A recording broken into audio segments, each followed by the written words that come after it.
Esta mañana queremos estar teniendo la lectura bíblica en base a Mateo capítulo 4, versículo 1 al 11. Y voy a invitarles a buscar en sus Biblias, en el Evangelio de Mateo, capítulo 4, versículo 1 al 11, que en la serie de la historia en la que estamos, queremos abordar el pasaje en el que inicia el ministerio de Jesús, iniciando justamente con un episodio que está al comienzo de su ministerio, y es las tentaciones de Jesús en el desierto, que tal vez lo ha leído, y es bueno que lo repasemos juntos y tratemos de aclarar algunos puntos. ¿Qué significa esto para nosotros hoy?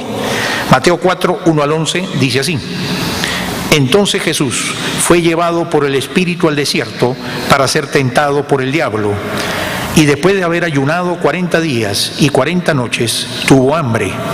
Y vino a él el tentador y le dijo: Si eres hijo de Dios, di que estas piedras se conviertan en pan. Él respondió y dijo: Escrito está, no solo de pan vivirá el hombre, sino de toda palabra que sale de la boca de Dios. Entonces el diablo le llevó a la santa ciudad y le puso sobre el pináculo del templo y le dijo: Si eres hijo de Dios, échate abajo, porque escrito está: a sus ángeles mandará acerca de ti, y en sus manos te sostendrán, para que no tropieces con tu pie en piedra.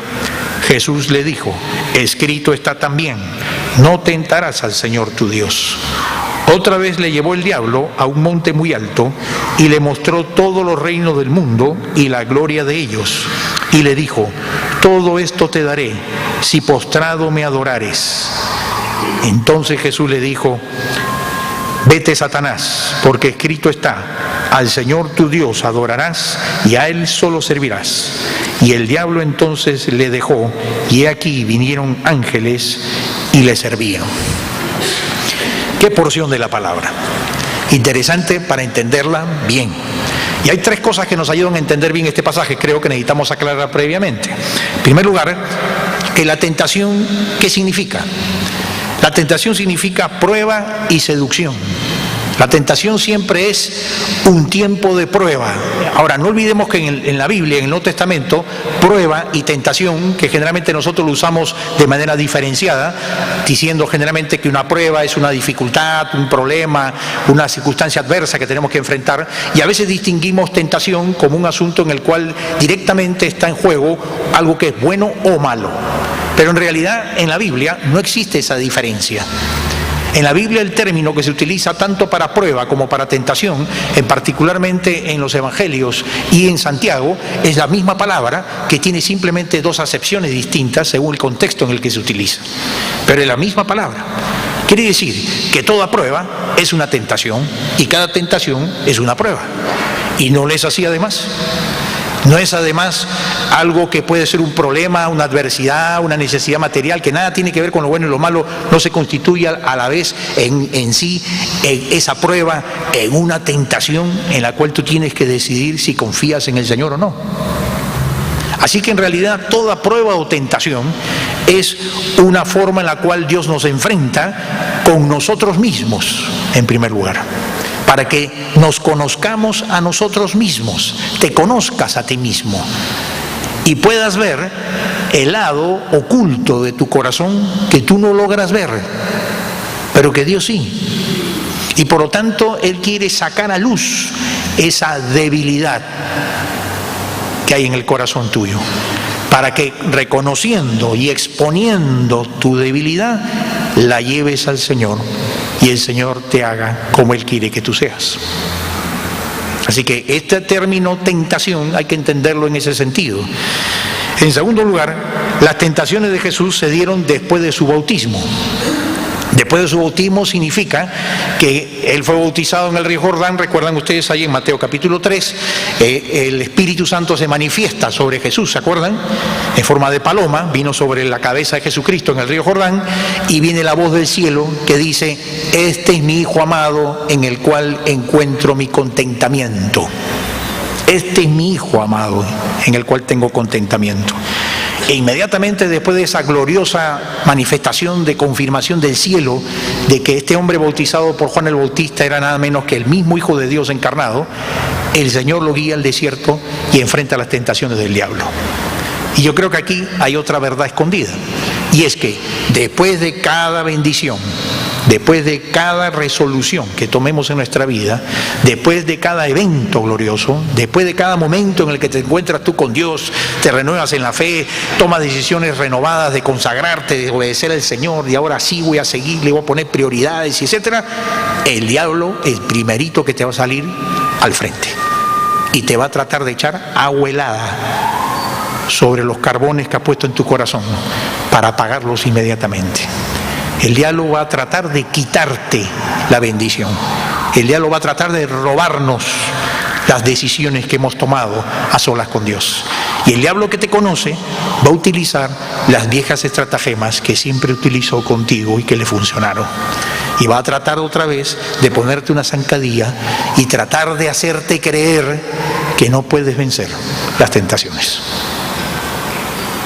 Y es una de las cosas que justamente aquí en el pasaje se enfatiza, que el Señor venció las tentaciones. Y si Él las venció, tú y yo las podemos vencer por el poder de Jesucristo. No por nuestra moralidad o por la perfección de tu carácter, ni por la limpieza de tu corazón, porque esas no existen, sino porque llevamos nuestro corazón imperfecto al Señor y le pedimos que su gracia nos haga como Él es. Es la única manera, es reconociendo tu debilidad y yendo al Señor. Y la tercera cosa que hay que aclarar de este pasaje es que se menciona al diablo, y se menciona al diablo 3 veces. Si alguien tiene dudas todavía y está pensando todavía lo que la gente que no conoce la Biblia, porque hay cristianos que piensan en algunas cosas todavía como la gente que no conoce la Biblia, que el mal simplemente es personificado a través del diablo y que el diablo no es una realidad personal, pues entonces peléate con Jesucristo, porque Jesucristo habla del diablo como una realidad personal, no como una simple personificación de las tinieblas ni del mal. No. Él dice que es un ser personal y lo llama el diablo, el tentador y Satanás. Y habla de alguien quien viene y se presenta a Jesucristo. Y es interesante 2 de los términos que utiliza aquí Jesucristo o en los evangelios cuando hablan de este encuentro de Jesús con el diablo. Uno es el diablo, que significa acusador. ¿Te has puesto a pensar alguna vez que el diablo es el acusador? Si nosotros recordáramos esto, ¿de cuántos problemas nos libraríamos? Recordar que el diablo es el acusador. ¿Qué significa? Que el diablo va a tratar de que tú caigas. Y una vez que caigas, te va a acusar mañana, tarde y noche diciendo inútil, pecador, hipócrita, lo peor. Y para eso vas a la iglesia de Monterrico. Tú que te dices cristiano. Y así vas a servir. O sea que el diablo te hace caer y después que te hace caer te hace papilla con la culpa. El diablo te va a acusar, te va a tentar, te va a enredar, te va a engañar y luego te va a hacer puré en el ámbito de la conciencia, si tú le dejas. Y él te acusa de 1000 cosas. Te va a acusar diciéndote, ¿y tú que vas a servir a Dios? ¿Y tú que vas a ser cristiano? ¿Y cómo vas a ser cristiano en la oficina? ¿Y cómo vas a ser cristiano acá? ¿Y qué vas a servir en este ministerio si tú no puedes, si tú no sabes, con el pasado que tienes? Acusador, diabolos en griego. Y uno tiene que reprender al diablo y decir, la sangre de Jesucristo me perdonó mis pecados. Y no por mis méritos, sino por lo de Cristo. Es que estoy en la iglesia y puedo servirle en el nombre del Señor. Eso es lo que cuenta la ilustración de Lutero, ¿no? Dice que Martín Lutero cuando oraba todo, el diablo le mostraba un montón de fallas que él tenía. Y Lutero escribe que él decía, y orando solo en su casa, en su habitación, él decía, diablo, todo lo que dices de mí es verdad. Todo es cierto, de todo lo que me acusa, de debilidades, de defectos y pecados. Pero la sangre de Jesucristo, su Hijo, me limpia de toda maldad. Ya está, se acaba la discusión. Y el segundo término, Satanás, que significa adversario. Es decir, que Satanás no es un Lucifer con cachos, ni con dientes de sangre, ¿no es cierto?, ni con cola, ni con trinche, ni con esas tonterías que han presentado. Satanás es el adversario de los cristianos. Él es el contrincante. Es el enemigo que va a tratar de hacerte creer que lo que piensas y haces está perfecto. Y no necesitas del Evangelio, ni de Cristo, ni de nada, porque esos son fanatismos. Tú sabes muy bien cuál es la verdad y tú siempre escogerás bien. Por lo tanto, confía en ti, no confíes en el Señor. No necesitas confiar en el Señor. Eso es para los discapacitados mentales y emocionales que nos convertimos en cristianos. Porque los sanos no necesitan de estas muletas. Eso es lo que te va a decir la propaganda, ¿no? El diablo, el adversario, va a tratar de poderte poner zancadillas, de poder ponerte cabe. El diablo como adversario conoce tu pasado y tus debilidades, sabe toda tu historia, sabe exactamente, porque acuérdate que él está aquí desde antes de la cultura Rímac, es inmortal. Por lo tanto, este estaba aquí antes que lleguen los españoles. Él te conoce al pie del dedillo, toda tu historia. Si tú crees que conoces tu historia, él ha estudiado tu historia para exactamente saber a ti qué es lo que te puede hacer caer, qué es lo que te hace trastabillar, cuáles son las experiencias, cuáles son las vivencias positivas o negativas que te pueden apartar y desviar del Señor. El diablo nos estudia, porque es el adversario, como estudia una persona al otro, al contrincante, para vencerlo. Y por eso es que las tentaciones es tan importante estudiarlas de Jesús. Y hay 3 tentaciones que todo cristiano enfrenta, y hoy, hablando los padres en particular, enfrentaremos. La primera tentación está en Mateo 4, verso 3 al 4, y dice allí, la primera tentación, en la siguiente diapositiva, ¿qué dice? Dice que esta tentación trata sobre el peligro de abandonar la integridad por satisfacer necesidades personales. El peligro de abandonar la integridad por buscar satisfacer tus propias necesidades personales. Y ponemos nuestra necesidad personal por encima de todo, aún por encima de Dios. Esa fue la tentación. Ahora, interesante es esto, ¿eh? Fíjate lo que dice ahí en la siguiente diapositiva. Dice, y vino a él el tentador y le dijo, si eres hijo de Dios, di que estas piedras se conviertan en pan. Ahora, ¿por qué es que era la tentación que las piedras se conviertan en pan? Porque recuerden que en el versículo 2 hemos leído en su Biblia que Jesús estaba en ayuno, y un ayuno de 40 días y 40 noches. Ahora, ¿el ayuno era obligatorio? No. Él lo había decidido para prepararse a iniciar su ministerio, porque recuerden que justamente en el capítulo siguiente, en el 5, él comienza su ministerio público. Así que él había decidido dedicar tiempo a orar, a buscar a Dios y a ayunar. ¿Cuál era la tentación? De que rompa su ayuno, que rompa esta prioridad que él voluntariamente había puesto de honrar a Dios, de orar, de clamar al Señor, de poner primero lo espiritual, de irse al desierto y apartarse. Y la tentación era que él convirtiera las piedras en pan. Ahora, ¿había algo malo en comer? No. El hambre es una de las primeras necesidades básicas de todo ser humano. El hambre es una de las primeras necesidades básicas de todo ser humano. Pero en este caso iba en contra de la prioridad que Dios le había llevado a tener, que era tener tiempo de oración y ayuno. Ahora, no es que vas a ayunar todos los días, porque si no te mueres. El ayuno de Jesús de 40 días además es particular, solo se compara al de Moisés en el Antiguo Testamento. Pero lo que vamos es que la tentación del diablo era, Jesús había tomado un compromiso con Dios de buscarlo al Señor de manera decidida y prioritaria en ese tiempo intensamente, y la tentación era, no hagas eso, simplemente come. ¿Tiene ganas de comer? Come. Y esta es la primera tentación, lo que representa, es haz lo que tengas ganas de hacer.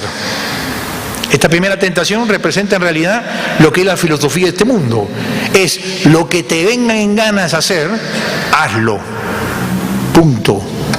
No importa si va contra valores, no importa si va contra principios, no importa si afectas a los demás, no importa si engañas. Satisface tus deseos y tus necesidades. Es lo que te estaba diciendo el diablo aquí. Es lo que tú desees hacer, hazlo. Y que ni Dios se oponga a esto. Porque primero estoy yo, mis derechos y mis necesidades personales. Esa es la mentira que está detrás. Y esa es la mentira que está detrás del alcoholismo, de la drogadicción, del adulterio, del robo, de la mentira. Yo creo que el Dios de esta generación, es un Dios que incluso es adorado y seguido por ateos y agnósticos y escépticos sin saberlo. Y todos cargan la misma anda. Este Dios del siglo se llama una frase, bienestar personal. Bienestar personal. Ese es el Dios de este siglo. Es decir, la gente quiere hacer lo que le hace sentirse bien. Lo que le haga sentirse bien. lo que le haga sentirse mejor, lo que le dé placer, satisfacción personal, lo que le haga que le vaya bien, es el Dios de este mundo. Y ni Cristo, ni el Evangelio, ni la Biblia son tomados en cuenta contra este Dios. Es un Dios. Los jóvenes y adultos corren en pos de este Dios sin saberlo. Es lo que a mí me gusta, lo que a mí me haga feliz y lo que a mí me haga sentir bien, es primero que todo, incluido que Dios. ¿Tú estás siguiendo este Dios sin darte cuenta? Porque hay muchísima gente que ha puesto como prioridad en su vida su felicidad, su bienestar personal y sentirte bien antes que nadie y antes que Dios mismo. Pues justamente esa fue la tentación del diablo a Jesucristo. Y el Señor le dijo: mira, diablo, te has olvidado de otras cosas. Hay una primera prioridad antes que mi bienestar. Y esa es adorar al Señor tu Dios sobre todas las cosas y aún sobre mí mismo y sobre lo demás. Es la integridad de las prioridades correctas. Es la integridad de poner la primera prioridad suprema, que es Dios y el Señor, y la obediencia a Dios antes que tú mismo, antes que tu familia y que tus amigos y que tus deseos personales. Esa es la dimensión de la vida cristiana a la que Cristo nos llama. Ahora, ¿qué pasa? Hoy día hay una corriente cristiana que quiere, trayendo el Dios de la sociedad secular en que vivimos, del bienestar personal, traerlo a la iglesia, de manera que el Dios de la Biblia ayude a que su Dios personal se cumpla. Y por lo tanto, ahora es Dios, Cristo y el Espíritu Santo, que me va a ayudar a que yo sea feliz, a que yo haga lo que yo quiero, a que yo cumpla mis necesidades y a que yo cubra mis deseos personales. Y entonces Dios termina siendo el chico de los mandados, el que utilizo para cubrir mi propio egoísta manera de vivir. Y eso no dice el Evangelio. El Evangelio habla de estar dispuesto a negarte a ti mismo para seguir a Cristo. El Evangelio habla de estar dispuesto a obedecer al Señor, aún a costa de pérdida. El Evangelio habla de que estemos dispuestos a obedecer al Señor, aún con sufrimiento, con la cruz. El Evangelio habla de poner primero a Dios antes que a ti mismo. Va en contra, en colisión directa contra el Dios de este siglo. Por eso que Jesús le responde, y la victoria de Él y la victoria nuestra frente a esta tentación, señores, todos los días la enfrentamos. Todos los días la enfrentas. ¿Vive para ti o vive para Dios? ¿Quién es primero? Claro, todo el mundo va a decir: no, pastor, el Señor primero, el primer mandamiento. Sí, pero en tu corazón realmente, ¿quién es primero? Cuando estás a solas realmente, ¿quién es primero? Cuando viene la pugna en tu alma de cubrir cierta necesidad material, económica, emocional, afectiva, ¿quién es primero? Mira lo que Jesús le responde. Le dijo: escrito está, no solo de pan vivirá el hombre, sino de toda palabra que sale de la boca de Dios. Yo creo que aquí el Señor rompe el esquema tremendo, ¿no? Porque el Señor le está diciendo al diablo mismo: mira, en el mundo la gente está buscando el pan material, creyendo que esto va a cubrir toda su necesidad. Y la gente se desvive y se mata por el progreso material y hasta olvida y abandona sus valores por conseguir más dinero. Creo que vemos todos los días en los periódicos y en la televisión, no solo el Perú, sino el mundo entero, en el mundo entero. Estábamos ahí en este retiro en Italia leyendo los periódicos que a un alcalde lo estaban denunciando y llevando a la cárcel junto con 36 personas funcionarios, porque había mandado hacer una obra de 4.000 millones de dólares en Italia, se habían gastado todo el dinero y no sabe que había acabado ni la mitad de la obra. 4.000 millones de dólares. O sea que, y ninguno de ellos era pobre. Todos querían un poquito más de lo que ya tenían. Eso es en el mundo entero. En el mundo entero está ocurriendo esto. No es un asunto de sociedades desarrolladas o subdesarrolladas. Simplemente cambian los estilos. En las más desarrolladas son más sofisticados. En las menos desarrolladas más a la bruta, más grotesco. Pero el robo es el mismo. El Señor cuando dice no solo de pan vivirá el hombre, ¿sabe qué está diciendo? El pan material no va a llenar tu vida. Necesitas el pan espiritual, la palabra de Dios. Y la palabra de Dios que alimenta el alma te da un sentido de la vida, te da un significado de la vida, nos da una perspectiva de la vida, la palabra de Dios, que no te lo da nunca el pan material. Tú puedes juntar todo lo que quieras de progreso, de éxitos y de resultados y nunca te va a traer lo mismo que el pan espiritual trae y sacia el alma. Sacia el alma. Por eso dice Isaías, ¿no? Oídme y vivirá vuestra alma. Oyendo a Dios, su palabra vivirá nuestros corazones. Llena el vacío, el que tratamos de cubrir de otras maneras. Así que la primera tentación nos advierte a no abandonar la integridad. ¿Qué tiene que ver esto con los padres? Mucho, mucho. En el Perú y en el mundo, más que nunca, hoy se está viendo la necesidad y la falta tremenda de padres, de hombres, que asuman esta victoria de Jesús con la integridad, por encima de la búsqueda de toda forma de suplir sus deseos y necesidades personales y poner la integridad antes que todo. Lo que falta hoy en el mundo es hombres que sean padres y esposos que asuman la tarea de primero ser íntegros.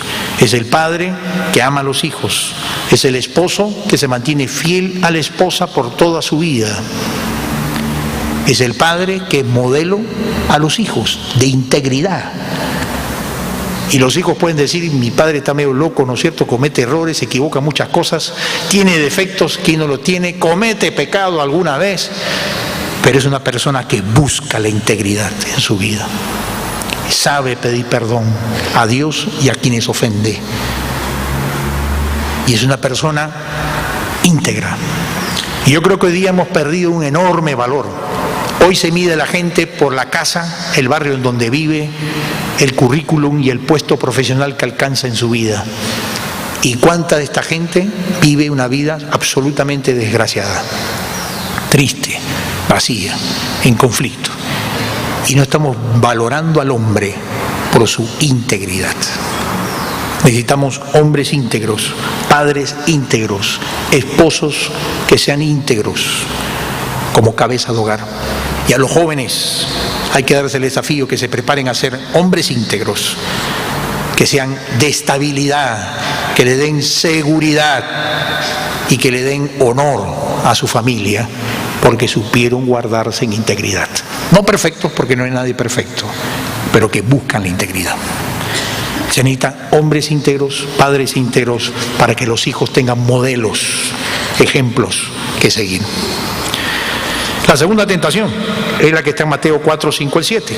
Y esta tentación consistió en que el diablo lo trata de llevar a Jesús a que ponga a prueba a Dios. Poner a prueba a Dios es una tentación más común de lo que tú piensas. Estuve analizando esto y me daba cuenta cuántas veces pensamos que decimos, no, estas cosas no las hacemos nosotros, estas tentaciones como que son, ¿no?, de otro level, ¿no? Para nosotros el pueblo no llega. No, esto nos alcanza a todos. Esta tentación es para todos, para ti, para mí. Fíjate qué le dice el diablo a Jesús.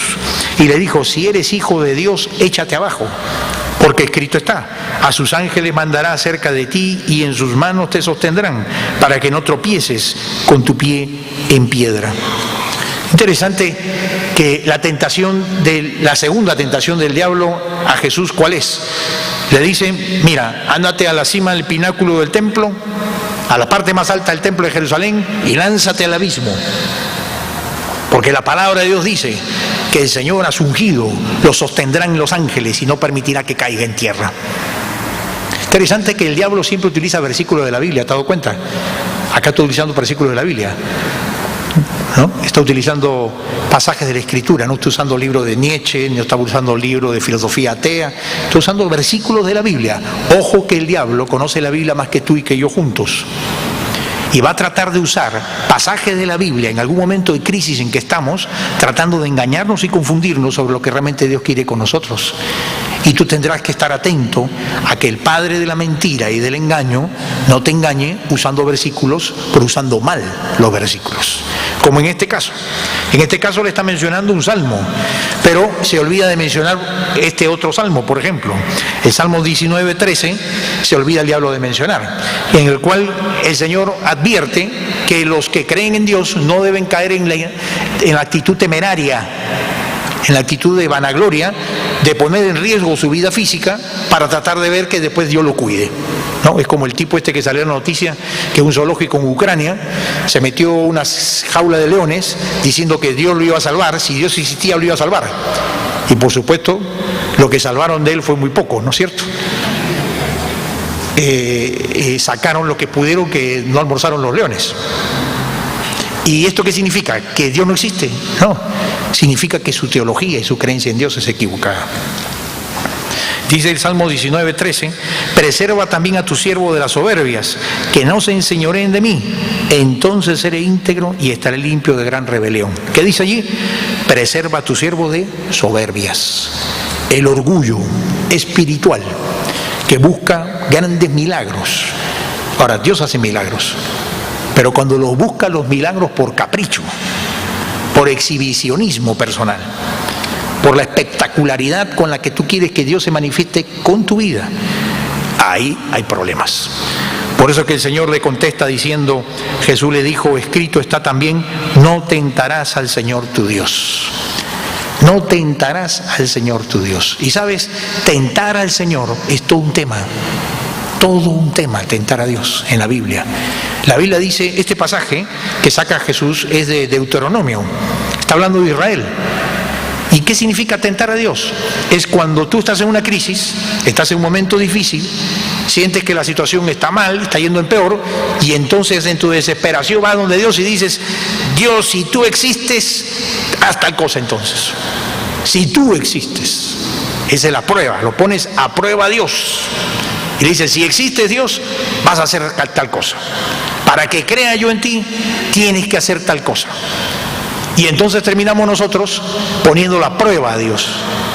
Y nosotros somos los que vamos a juzgar si es que Dios pasa la prueba o no. Eso es lo que Jesús está diciéndole aquí. Y hay que tener cuidado, porque a veces en nuestra crisis podemos caer en decir, si Dios existe y Dios me ama, va a hacer tal cosa. Si Dios existe y Dios me ama, tiene que hacer tal cosa. Y yo te pregunto, ¿no hay arrogancia en esta actitud?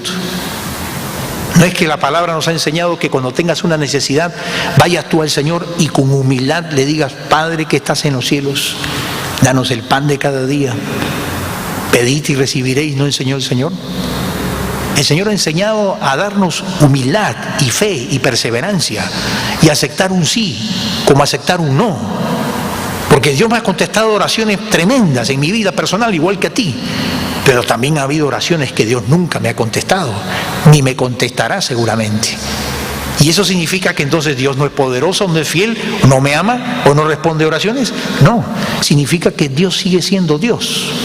Y yo soy el que pide y Él el que decide. Y tengo que tener la humildad de sujetarme al Señor. Pero estamos en un cristianismo de tal triunfalismo en nuestros días que todo es sí y toda palabra negativa cancela, no digas, ni digas esa palabra. Estás que te mueres, pero di que estás bien, que estás saltando en un pie.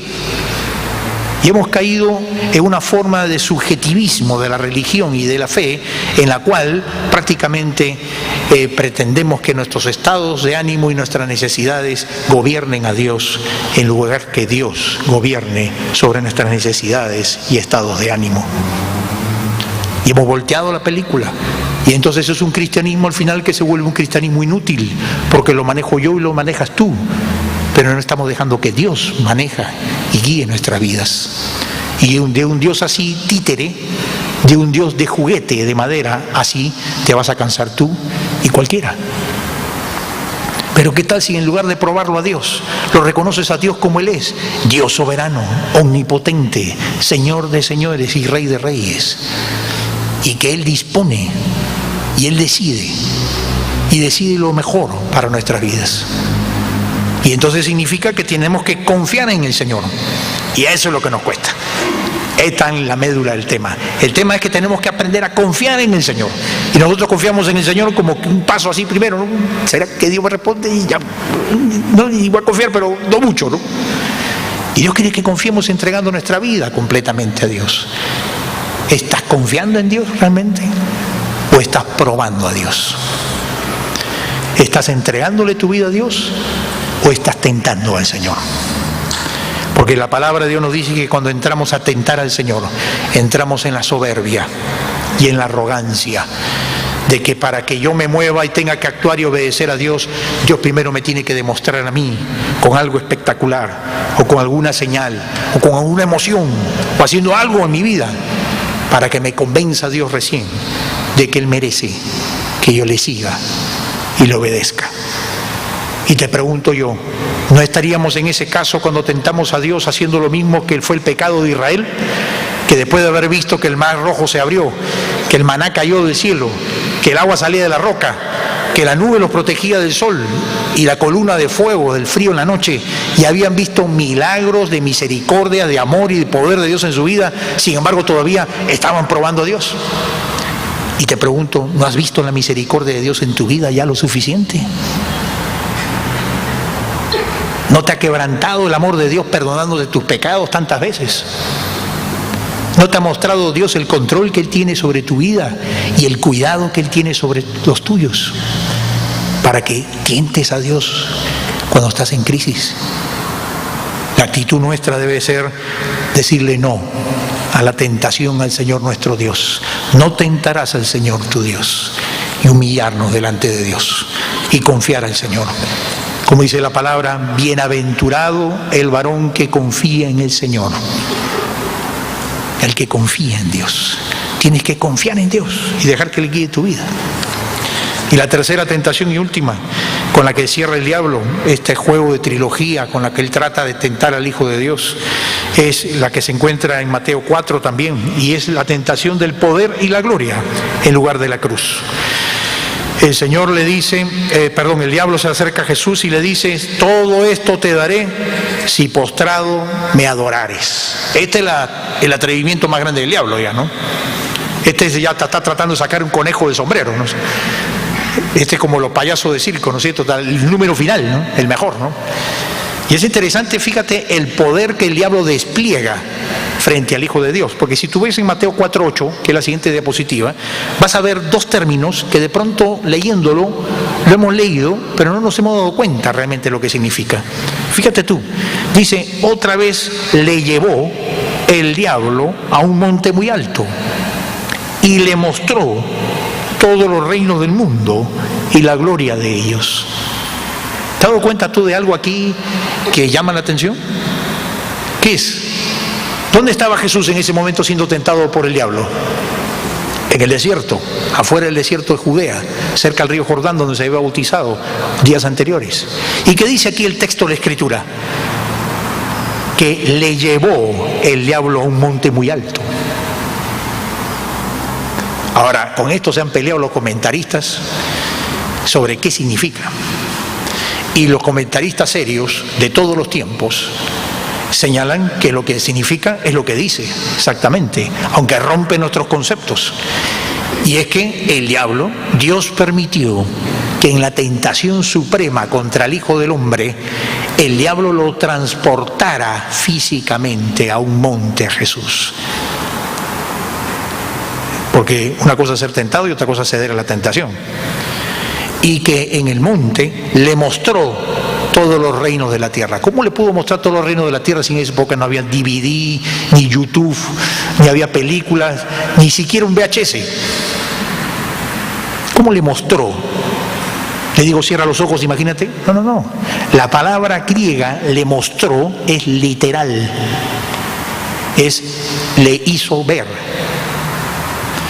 Así que vemos un traslado físico a un monte. Por un momento el Padre permite que el diablo lo lleve a esa posición, el Hijo es expuesto a la máxima tentación y luego le da una visión de la gloria, la riqueza de, en ese tiempo, el Imperio Romano, pero estaba también el Imperio Persa, que todavía estaba pugnando en las estribaciones de la frontera romana por poder estar recuperándose, y le muestra todo el poder, el dinero, los tesoros, los palacios suntuosos, la gloria de los imperios de la tierra, se los mostró. ¿Qué nos dice esto?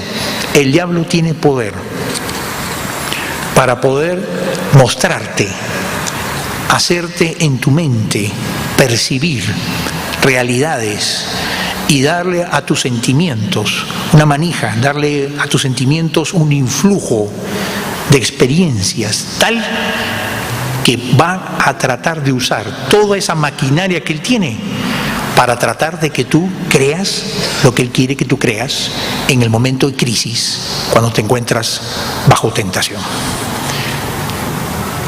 Eso es lo que el diablo va a hacer.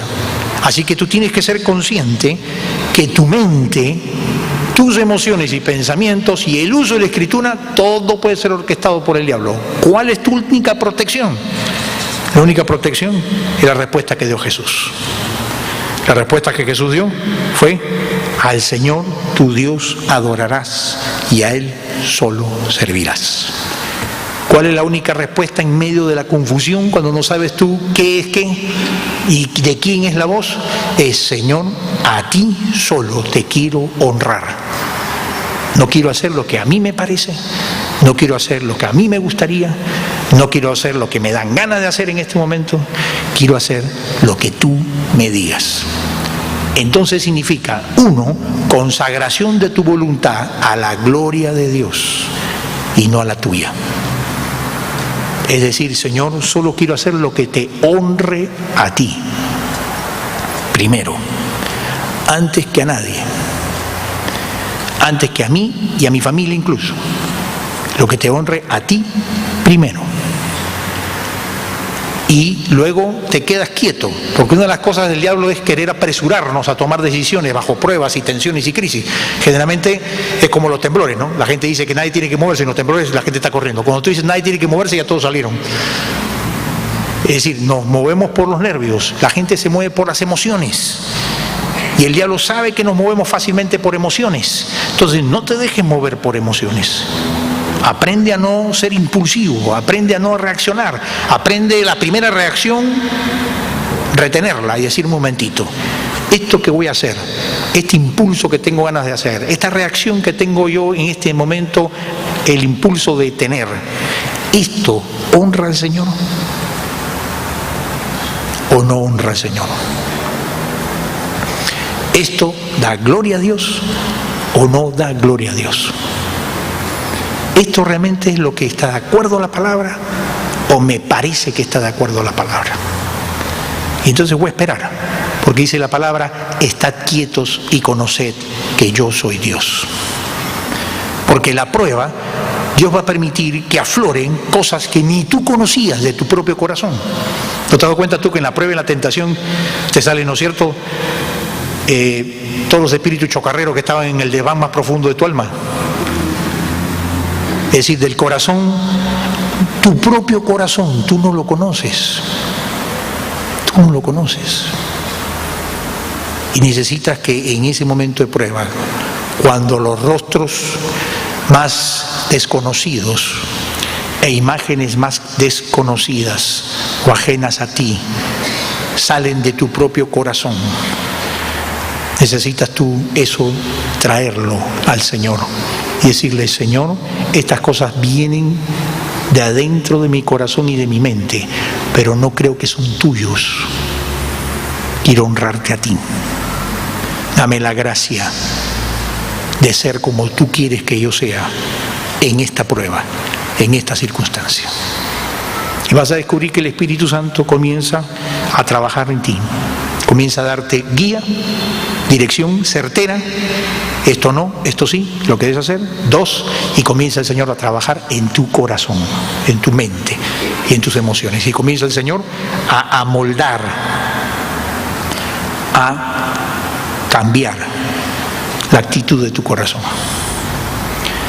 Necesitamos en estos días saber cómo enfrentar las pruebas y las tentaciones. Y las van a encontrar todos. La diferencia es cuál será tu actitud. Es la única diferencia que va a haber. Y dice aquí, en Lucas 4:13, para terminar, cuando el diablo hubo acabado toda tentación, se apartó de él por un tiempo. ¿Qué tal frase? Por un tiempo. Es decir, como diciendo, ¿no es cierto?, un comercial de regreso. El diablo está dando vueltas alrededor de nosotros. Dice, ahora no se pudo, pero la próxima, a ver si me liga. Entonces tú tienes que estar cuidando que el diablo está dando vueltas alrededor de nosotros buscando a quien devorar, dice el apóstol Pedro, como un león rugiente. Entonces no hay que ser ingenuos. Vivimos en un mundo que es territorio enemigo y tienes que cuidar tu mente, tu corazón, tienes que cuidarte del orgullo, tienes que cuidarte de tus reacciones, tienes que cuidarte de lo que miras y de lo que piensas. Tienes que cuidarte de la actitud con que respondes a las cosas. Tienes que preguntarte, Señor, ¿qué es lo que tú quieres que yo haga? Es lo que tienes que hacer. El problema es que, claro, el cristiano que no acepta esto, el diablo se lo lleva a las orejas, pues. Y el cristiano cantando corito cree que está haciendo la voluntad de Dios. Pero hay cristianos despistados, porque no tienen un discernimiento espiritual, no hay temor reverente de Dios suficiente que lo proteja a uno. Por eso, para terminar, dos conclusiones. Uno, resiste las tentaciones del diablo y se apartará de ti, como vimos que se apartó el diablo, Satanás mismo en persona, a Jesús. A Jesús lo tentó Satanás, a nosotros el diablo nos manda, ¿no es cierto?, cabos, sargentos, ¿no? No nos manda nunca el mismo general de 5 estrellas, ¿no? Ese es para Jesucristo. A nosotros nos manda los diablos. Pero si resistes, dice la palabra, someteos pues a Dios, resistid al diablo y huirá de vosotros. Decide resistir. No voy a hacer nada que no honre al Señor. Así sienta que me muera por dentro. No te vas a morir, vas a vencer, más bien. Pero vencemos muriendo a nosotros mismos. Y en segundo lugar, el Señor que ya venció las tentaciones te puede ayudar a vencerlas. Él venció toda clase de tentación. Por lo tanto, la prueba y la tentación que tú estás pasando, el Señor ya la venció. Y la venció en la cruz. Sea con tu carácter, sea con las circunstancias, sea con las adversidades, sea con un área de tu vida que te cuesta doblegar al Señor y en la que constantemente caes delante de Dios y fracasas vez tras vez. Lleva al Señor tu corazón y dile, Señor, quiero pedirte que estoy dispuesto a honrarte a ti y cerrar la puerta a toda contaminación y honrarte a ti, y ayúdame y dame la gracia para vencer toda tentación. Así que, ¿qué tal si oramos y le pedimos al Señor esto? Padre Santo, tú nos conoces a cada uno de nosotros, Padre Celestial, y tú sabes cuáles son las tentaciones en las que hemos cedido, en las que hemos sido derrotados, en las que hemos desobedecido tu nombre, en la cual te hemos pedido perdón muchas veces, en la cual, Señor, hemos vuelto a caer. Y te queremos pedir que en el nombre de Jesús, en esta mañana, tú nos des la gracia de en nuestro corazón tomar la determinación de tu Hijo Jesús, de cerrar la puerta, de honrarte a ti, de negarnos a nosotros mismos, de morir a nosotros mismos, para que tú seas honrado, y al ser tú honrado, nos concedas tu gracia de darnos tener victoria sobre nuestras tentaciones. Señor, te pedimos que en el nombre de Jesús nos des ese temor reverente, nos des esa santidad, nos des esa actitud de alejarnos de las tinieblas que solamente viene de ti a nuestros corazones. Te lo pedimos, Señor, derrama esta gracia en cada persona, hombre, mujer, joven, adulto, que esta mañana estamos aquí en tu presencia. Tú nos conoces nombre por nombre. Ayúdanos, Señor. Y nos proponemos en el nombre de Jesús cerrar la puerta a lo que es contrario a tu voluntad cualquiera que sea los argumentos que el diablo te den a favor de ello, cierro la puerta en el nombre de Jesús y me dispongo a humillarme y a obedecerte confiando en ti. Gracias, Padre, por tu misericordia, gracias por tu perdón, gracias por tu fortaleza. En el nombre de Jesús. Amén. Queremos orar por los papás esta mañana también. Vamos a pedir que todos los padres de familia, valientes y sinceros, todos los partes del gremio sufrido, de batallador, se pongan de pie. Todos los papás. Eso, miren la cara de los papás, ¿ah? Qué cantidad de papás que hay aquí. Un aplauso para todos los papás.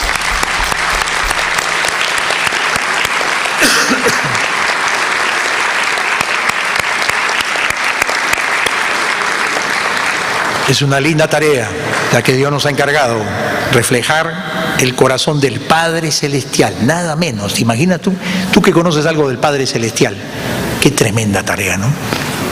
Cuán perfecto es el Padre Celestial, y Él nos ayuda y nos promete que Él nos puede ir transformando como es el corazón del Padre Celestial. Así que vamos a orar por cada uno de ustedes, los papás. Oremos por los papás, por cada uno, que Dios les ayude en la tarea. Muchos padres y abuelos también ya, padres de segunda generación, como se dice, y que Dios pueda bendecir sus familias, sean ejemplo en sus familias. Oremos. Padre bendito, te damos gracias, porque del corazón del Padre Celestial, del Dios Supremo, tú creaste este rol para el hombre de la paternidad. Y te pedimos que tú mismo, Señor, que lo has inspirado, tú mismo que lo has acuñado, tú mismo que lo has establecido, seas tú mismo el autor, quien des al corazón de cada uno de nosotros como Padre, ser como tú eres, Señor. Misericordiosos, de amor y compasión, de integridad y justicia, de temor reverente, de espíritu como tuvo el Padre, de entrega incondicional, sacrificial, de espíritu de servicio, y los hagas a cada uno de los padres que están aquí esta mañana, cabeza de hogar, ejemplo para sus hijos, que con su oración y con su vida persuadan a los hijos a seguirte a ti, que con su testimonio de vida pueda tu gracia destellar de la vida de ellos y cautivar el corazón de los hijos suyos para Jesucristo. Señor, guárdalos, bendícelos, fortalécelos, provee sus necesidades espirituales y materiales, y que te honren a ti siempre, por encima de todo. En el nombre de Jesús. Amén. Vamos a todos los que estamos al lado, saludar a los papás que están a nuestro lado, cerca, pongámonos de ahí al lado, un abrazo, que no se quede ningún papá sin ser saludado, allá atrás y adelante. Dios los bendiga de manera muy especial, que el Señor bendiga a los papás en este día de la casa de manera muy particular.